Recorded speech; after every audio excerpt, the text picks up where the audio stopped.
Alors que Hong Kong est confronté à un test politique sur ses liens avec l'intérieur du pays, ses professionnels de la santé recherchent de nouveaux contacts.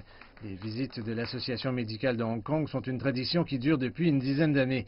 Cette année, ils visitent la ville de Tianjin, située à environ 100 km au sud-est de la capitale Beijing. Hong Kong est le port du sud de la Chine, tandis que Tianjin est la porte plus au nord. Sur le plan géographique, notre objectif est très similaire. Nous avons beaucoup en commun. Tianjin et Hong Kong font partie des 6 villes chinoises dont l'espérance de vie est supérieure à 80 ans.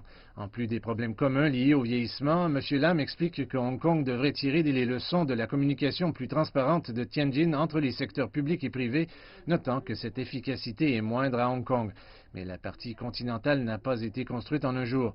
Fu Di a visité Tianjin en 2008 et trouve de nouveaux éléments cette fois-ci. Je vois une image très différente. Je pense que nous, les médecins de Hong Kong, devons faire un pas en avant et changer notre point de vue. Fu Di ajoute que les hôpitaux de Tianjin sont en train d'intégrer Internet dans l'ensemble du système de santé, ce qui constitue la tendance principale pour l'avenir du secteur médical. J'ai assisté à un développement important au cours des 10 dernières années, et c'est beaucoup plus que prévu.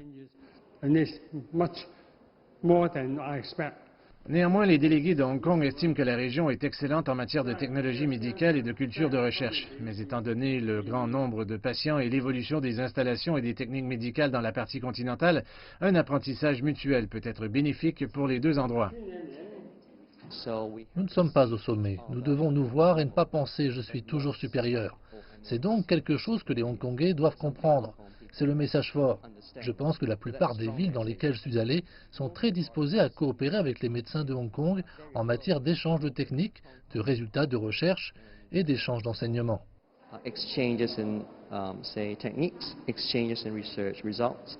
Nos échanges sont très significatifs et nous accueillons davantage de professionnels de la santé à Tianjin. C'est juste un début. Nous espérons poursuivre nos efforts pour une meilleure compréhension mutuelle et apprendre les uns des autres.